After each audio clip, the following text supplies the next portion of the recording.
Programang ito ay rated SPG. Striktong patnubay at gabay ng magulang ang kailangan. Maaaring may masiselang tema. Magandang hapon mga kapuso, ito na naman pong muli ang inyong lingkod upang ako po ay mag-update ng medyo nakakainis na po na episode dito sa Abot Kamay na Pangarap. Pero patuloy lang po tayong manood mga kapuso dahilan nga po sa tuluyan ng pagtataboy ni Doc RJ dito kay Moira at dahil na rin po sa mga kasinungalingang ginawa nito ay talagang hindi na siya mapapatawad ni Dr. RJ Tanyag at nakapagdesisyon na nga po siya nasampahan na ng kaso upang pagbayaran nga po niya ang kanyang mga ginawang kasalanan.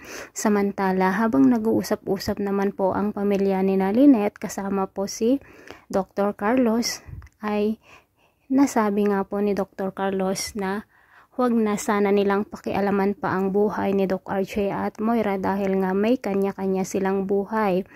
Dito naman humingi ng sorry si Lynette, ngunit si Annalyn sumagot nga po siya na hindi maiwasan na pag-usapan nga ang tungkol sa kanila dahilan nga po sa si Dr. RJ ay ama ni Annalyn.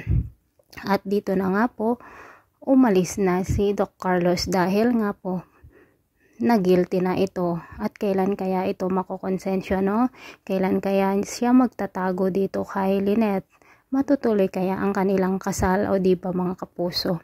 Samantala, noong pumunta nga sa bahay nila itong si Moira, niyakap nga po siya ni Zoe, ngunit galit na nga rin si Moira dito kay Zoe kung kaya't hindi nga po niya pinansin ang kanyang anak.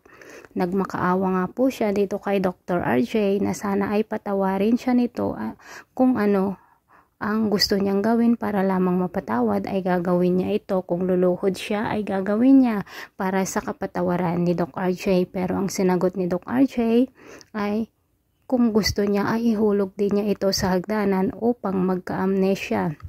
Dito na nga tuluyang napahulhol itong si Moira mga kapuso at tuluyan na nga siya talagang pinalayas ni Dr. RJ Tanyag at parang baliw na nga po talaga itong si Moira. Parang pulubi na po na nasa lansangan o diba mga kapuso.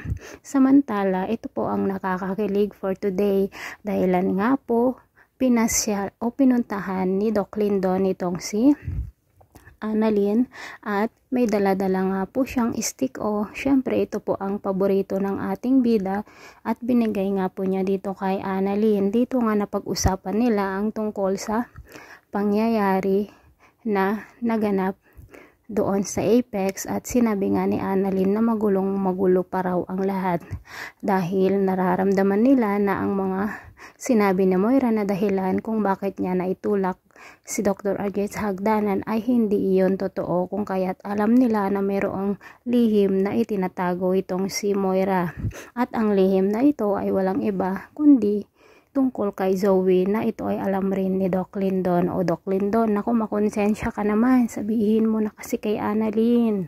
O diba mga kapuso? At ito lamang po ang aking update for today. Maraming salamat po sa mga nanonood. See you on my next video. Bye bye!